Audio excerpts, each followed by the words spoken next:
अस्सलाम वालेकुम। हंजा न्यूज़ के साथ मैं हूं सीमा किरण।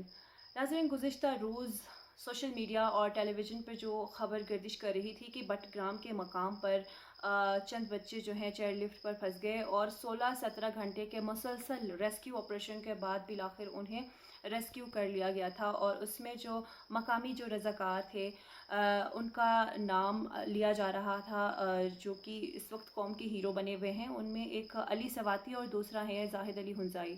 जाहिद अली हुंजाई का चूँकि ताल्लुक़ हुंजा से है, तो इस वक्त वो हमारे साथ लाइव कॉल पर मौजूद हैं। तो आइए उस सिचुएशन के हवाले से हम उनसे बात करते हैं। बहुत शुक्रिया जाहिद, आपने हमें लाइव कॉल पर ज्वाइन किया। तो सबसे पहले आपको मैं मुबारकबाद भी पेश करना चाहूँगी कि आपने एक कामयाब रेस्क्यू ऑपरेशन किया और इतनी कीमती जानें बचाई। तो सबसे पहले हमें ये बताइएगा कि उस स्पॉट पर आप इत्तेफाकन पहुँचे या फिर आप प्रोफेशनली ये काम करते हैं या फिर रज़ाकाराना तौर पर आपने उस सिचुएशन के हिसाब से उस रेस्क्यू ऑपरेशन में हिस्सा लिया। अस्सलाम वालेकुम। थैंक यू सो मच आपके वेल विशेस का जो हमारा कल बटग्राम ऑपरेशन के सक्सेस पे, और मैं सबसे पहले मीडिया और फिर आवाम का शुक्रिया अदा करूँगा कि जिन्होंने जो है इस ऑपरेशन को कामयाब होने में दुआएं की, और बहुत से लोग जो इसमें डायरेक्टली और इनडायरेक्टली इन्वॉल्व रहे। जी बिल्कुल, मेरा ताल्लुक़ जो है हुंजा से है और मैं रिसेंटली जो है इस्लामाबाद बेस्ड हूँ, और मेरे डिफरेंट प्रोजेक्ट्स जो हैं चल रहे हैं, तो उसमें जो है मैं अक्सर ही कभी KPK तो कभी इस्लामाबाद तो कभी कराची मूव करता रहता हूँ। इसमें जो इन्वॉल्वमेंट है, जो यहाँ पे रेस्क्यू ऑपरेशन हुआ था, इसमें इन्वॉल्वमेंट हमारी टीम जो है वो रज़ाकाराना तौर पे गई थी। DC मानसेरा ने जो है इन्फॉर्म किया था, उसके बाद जो है हमारी टीम रज़ाकाराना तौर पे वहाँ पे इस ऑपरेशन में इन्वॉल्व हुई थी। अच्छा, बहुत ज़बरदस्त। तो आप अपनी कंपनी के बारे में हमें ज़रा तफसील से बताइएगा कि ये कंपनी कब से काम कर रही है और क्या काम कर रही है खसूसन। मेरा कंपनी का नाम जो है हेवंस वे ज़िपलाइन एडवेंचर है, और मैं गुज़श्ता तकरीबन 8 साल से ये एडवेंचर के साथ मुंसलिक हूँ। पहले मैं SSG सेंटर चराट में ज़िपलाइन जो है मैनेज करता था। एज अ मैनेजिंग डायरेक्टर में वहाँ पे SSG सेंटर चराट में मैंने 5 साल काम किया है। वहाँ पे साउथ एशिया की लॉन्गेस्ट ज़िपलाइन इंस्टॉल की थी, 1.6 किलोमीटर। जाहिद, पाक फ़ौज का रेस्क्यू ऑपरेशन ऑलरेडी चल रहा था, तो आपने कैसे रिस्क लिया? मैन्युअली आपने उन्हें रेस्क्यू करने का इतना बड़ा फ़ैसला, इतना बड़ा रिस्क आपने कैसे लिया? जी बिल्कुल, पाक आर्मी की जो है वहाँ पे टीमें मौजूद थी। इनिशियली ये जो रेस्क्यू ऑपरेशन था ये एक मतलब सेफ हैंडली होना था, क्योंकि हेली वहाँ पे आए थे, हेली से करना था। लेकिन जब हेली उस डोली के करीब जाते थे तो वो उसमें मूवमेंट पैदा हो जाते थे, जो हेली था उसके विंड के प्रेशर की वजह से। तो इसमें यह है कि फिर हमारी टीम जो है वो जिप लाइन के साथ अक्सर ही हम लोग रेस्क्यू वगैरह करते रहते हैं। इस तरह की एक्टिविटीज़ हमारे एडवेंचर में होते रहते हैं। तो फिर मैंने उसमें देखा कि प्लान क्या होना चाहिए। तो मैं जो था जो जिस टीम ने एग्जीक्यूट किया है उसमें हमारी कंपनी के डायरेक्टर हैं ऑपरेशंस मोहम्मद अली स्वाति, और हमारे कागान के जो सुपरवाइज़र हैं मोहम्मद इलियास। तो उन्होंने ऑन केबल जो है उन्होंने इसको परफॉर्म किया ऑपरेशन को। जो प्लान था वो मैंने ग्राउंड लेवल पे सारा ड्राफ्ट किया कि किस तरह। जब मुझे पता चला कि केबल पे सबसे मसला जो था कि केबल के ऊपर बंदे अगर एक चला जाता है तो मे भी वो केबल डैमेज था, उससे और मसले हो सकते थे क्योंकि उसके ऊपर और लोड डालते थे।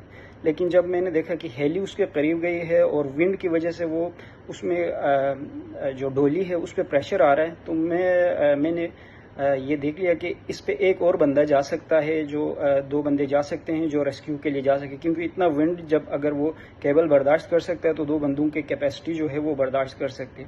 फिर उसके बाद जो है हम लोगों ने 2 जो है मैनुअली रेस्क्यू का वो जो हमारा जिप लाइन का होता है सेम उसी के मुताबिक मोहम्मद अली स्वाति जो डायरेक्टर हैं ऑपरेशन, और हमारे कागान जिप लाइन जो वर्ल्ड हाईएस्ट है उसके सुपरवाइज़र हैं मोहम्मद इलियास। تو ان دونوں نے اس کو امپلیمنٹ کیا. جو میرا پلان تھا اس کو انہوں نے وہاں پہ پراپرلی اس کو امپلیمنٹ کیا.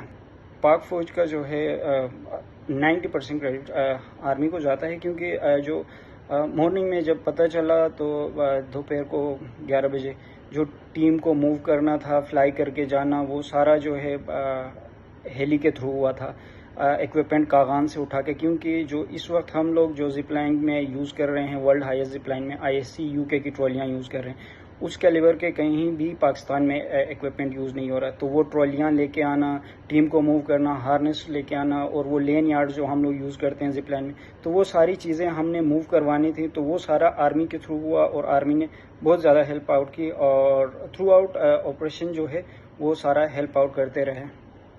صحیح. زاہد، آپ کو پتہ ہے کہ ہنزا جو ہے ایک ڈیزاسٹر پرون ایریا ہے، اور یہاں پر زپ لائن کی بہت زیادہ ضرورت ہے. آپ کو پتہ ہے کہ ڈیزاسٹر کی وجہ سے طلباء اور دیگر جو لوگ ہیں ان کا زمینی رابطہ منقطع ہو جاتا ہے. تو ایسے سچویشن میں زپ لائن کی بہت زیادہ ضرورت ہوتی ہے. اور دوسری طرف یہاں کا لینڈسکیپ ایسا ہے کہ زپ لائن سے آپ ٹورزم کو بھی فروغ دے سکتے ہیں. تو کیا آپ کا فیوچر میں کوئی ایسا پلان ہے کہ آپ زپ لائن یہاں پہ ہنزا میں کسی مقام پر آپ انسٹال کریں؟ جی بالکل، میرا تعلق جو ہے ہنزا سے ہے، اور ہنزا میں بہت ساری جگہیں ہیں جہاں پہ زپ لائنز لگائی جا سکتی ہیں، اور بہت سے زپ لائنز لگی ہوئی بھی ہیں. اور میں ہمیشہ یہی کہتا ہوں کہ اگر کوئی ایک ایڈونچر میں کسی نے ایک ایکٹیویٹی زپ لائن کی لگا لی، تو دوسرا بندہ کو نہیں چاہیے کہ وہ وہی ایکٹیویٹی لگا لے. ایڈونچر بہت بڑی ایک فیلڈ ہے، اس میں بہت سے ایکٹیویٹیز ابھی لائی جا سکتے ہیں. بنجی جمپنگ ہے، ہاٹ ایئر بیلون ہے، پیراگلائڈنگ ہے، بہت ساری ایکٹیویٹیز ہیں جس کو ابھی ہم نے پاکستان میں انٹروڈیوس کرنا ہے. تو ابھی جب بھی میں گلگت آتا ہوں تو میں جگہ مارک کر لیتا ہوں، لیکن پھر ہمارے سامنے ایشوز جو آتے ہیں گورنمنٹ کی طرف سے، NOCs، یہ وہ ابھی گورنمنٹ کے، پھر آپ انسٹیٹیوٹس میں جاتے ہیں. تو جب آپ نے ایک پلان کیا ہوا ہے کہ میں نے مارکیٹ میں اتنا پیسہ لگانا ہے، جب آپ آفیسز کے، گورنمنٹ کے آفیسز میں جانا شروع کر دیتے ہیں، وہاں آپ کو سال 1.5 سال لگتے ہیں کہ یار اس کو ایگزیکیوٹ کرنے میں اس ادارے سے جو ہے آپ نے اپروولز لینے. تو اس میں پھر آپ جو ہے فائلوں کو آگے بڑھاتے جو ہے کئی سال لگ جاتے ہیں. تو اس میں جو آپ کا ایک کیپٹل جو آپ نے رکھا ہوا ہے کہ انویسٹمنٹ کے لیے، وہ پھر مطلب ایک طرح سے وہ اسٹک ہو کے رہ جاتا ہے. تو یہ ہے کہ اگر گورنمنٹ آف گلگت بلتستان جو ہے سپورٹ کرے، تو اس طرح کے گلگت بلتستان میں بہت سے اپرچونیٹیز ہیں جہاں پہ ہم لوگ بہت اچھی ایکٹیویٹیز ایڈونچر کے کروا سکتے ہیں، جو آل سیزنل ہوں، جیسے بنجی جمپنگ ہے، ہاٹ ایئر بیلون ہے، بہت ساری ایکٹیویٹیز ہم لوگ کروا سکتے ہیں. Thank you. بہت شکریہ زاہد، آپ نے ہمیں اپنا ٹائم دیا. ناظرین، زاہد علی ہنزائی اس وقت ہمارے ساتھ کال پر موجود تھے، اور ایک بہت ہی بڑا جو ہے کارنامہ انہوں نے کیا ہے. اس وقت وہ ہمارے ہیرو ہیں، اور اتنی قیمتی جانیں انہوں نے بچائی ہیں. تو ہمارا جو اپریسیشن ہے، قوم کا اپریسیشن ہے، بلا شبہ یہ ہیروز ڈیزرو کرتے ہیں.